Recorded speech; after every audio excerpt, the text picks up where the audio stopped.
Hey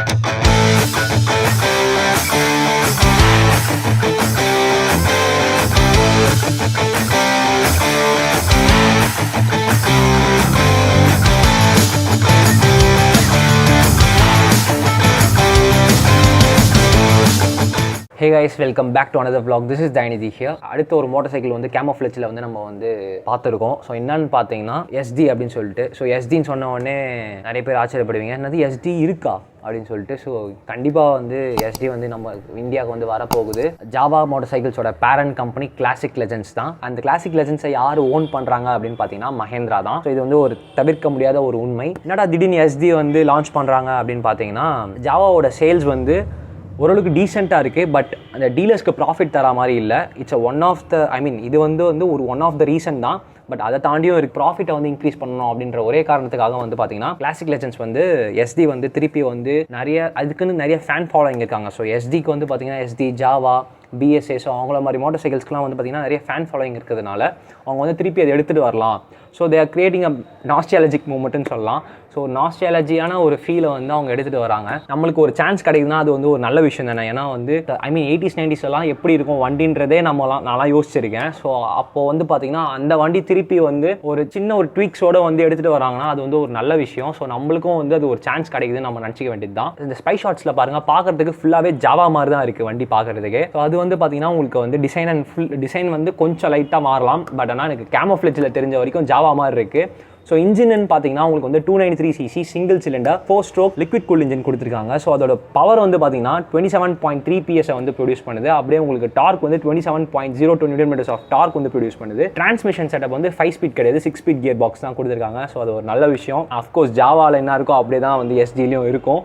அதே மாதிரி hardware pieces, அதாவது உங்களுக்கு வந்து சஸ்பென்ஷன் அண்ட் பிரேக்ஸும் பார்த்தீங்கன்னா ஜாவாவில் என்ன இருக்கோ அதை தான் இதில் ஷேர் பண்ண போகிறாங்கன்றதை வந்து நான் சோர்ஸ்லேருந்து பார்த்தேன். ஸோ அப்படியே பார்த்தீங்கன்னா உங்களுக்கு வந்து பிரேக்ஸ் செட்டப் வந்து பார்த்தீங்கன்னா ஃப்ரண்ட்டில் வந்து 280mm டிஸ்க் பிரேக்ஸ் கொடுத்துருக்காங்க, ரியரில் வந்து 240mm டிஸ்க் பிரேக்ஸ் கொடுத்துருக்காங்க.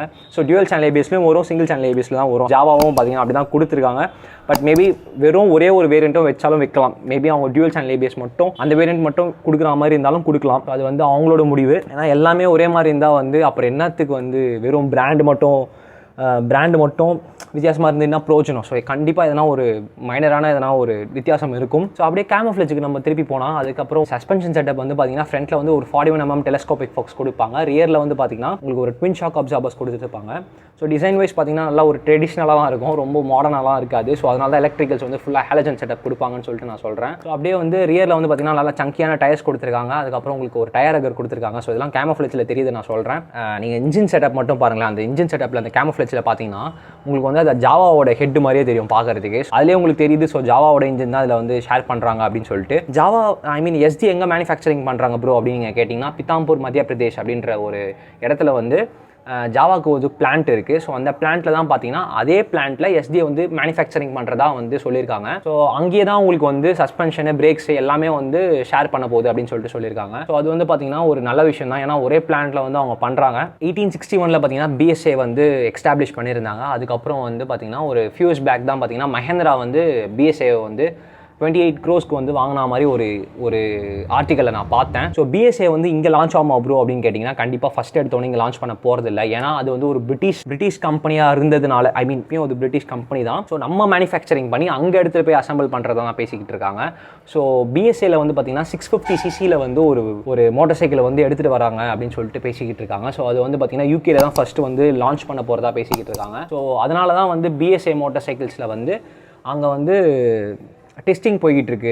அதாவது அங்கே இருக்க யூரோநார்ம்ஸ் வந்து சாட்டிஸ்ஃபை பண்ணுற மாதிரி ஒரு இன்ஜின் வந்து அங்கே ப்ரொடியூஸ் பண்ணிட்டு இருக்காங்க. So the testing is going on அப்படின்னு சொல்லியிருக்காங்க. ஸோ பார்ப்போம் அது வந்து எது கூட காம்படிட்டராக வரும் அப்படின்னு சொல்லிட்டு எதிர்பார்க்குறாங்கன்னு பார்த்தீங்கன்னா, நம்ம ராயல் என்ஃபீல்டோட கான்டினென்டல் ஜிடி அண்ட் இன்டர்செப்ட் 650 கூட வந்து அது வந்து ஒரு ரைவலாக வந்து வரப்போகுது. ஸோ லான்ச் ஆச்சுன்னா 650cc. ஸோ இதுதான் கைஸ் நான் உங்கள்கிட்ட சொல்லணும்னு நினச்சேன். ஸோ பார்ப்போம் எஸ்டி வந்து எப்படி இருக்குன்னு சொல்லிட்டு. இது வரைக்கும் நான் ஜாவாவும் ஓட்டினதில்லை, எஸ்டியும் ஓட்டினதில்லை. எனக்கு ஒரு சான்ஸ் கிடச்ச மாதிரி ஆகிப்போச்சு. ஸோ நானும் ஹாப்பியாக இருக்கேன், நீங்களும் ஹாப்பியாக இருப்பீங்கன்னு நினைக்கிறேன். ஏன்னா நிறைய பேர் வந்து உங்களுக்கு தெரியும்ல, நிறைய வண்டி வந்து நம்மளால் ஓட்டிருக்க முடியாது. ஏன்னா வந்து இந்த விண்டேஜ் கார்ஸ், இந்த விண்டேஜ் பைக்ஸ்லாம் பார்த்தீங்கன்னா நம்மளால் ஓட்ட முடியாதுன்னு சொல்லிட்டு ஒரு சில பேர் வருத்தப்படுவாங்க. நானும் வருத்தப்பட்டிருக்கேன். ஏன்னா வந்து என்னதான் நம்மளுக்கு மாடர்ன் பைக்ஸ் வந்து நல்லா ஃபாஸ்ட்டாக போகுது, நல்லா பர்ஃபார்மன்ஸ் இருக்குன்னு நினச்சாலும் அந்த காலத்தில் வந்து ஒரு சில பைக்ஸ்லாம் வந்து பார்த்தீங்கன்னா அப்போ இருக்க ஒரு வசதியை வச்சு நல்ல ஒரு பெர்ஃபார்மன்ஸ் வந்து எக்ஸ்ட்ராக்ட் பண்ணியிருப்பாங்க. ஸோ அது எப்படி இருக்குதுன்றதை நான் வந்து அனுபவிக்கணும்னு சொல்லிட்டு நான் நினச்சேன். கண்டிப்பாக அது வந்து நிறைவேறிடுச்சுன்னு தான் நான் சொல்ல முடியும். ஐ மீன் நிறைவேற போகுதுன்னு சொல்ல முடியும். ஸோ பார்க்கலாம் கைஸ், அது பொறுத்து தான் பார்க்கணும். அவ்வளோதான் guys, that's it for the video guys. Hope you like it. Do like, share and subscribe to my channel. Next வீடியோவில் சந்திக்கிற வரைக்கும் ride safe and stay safe. Peace out.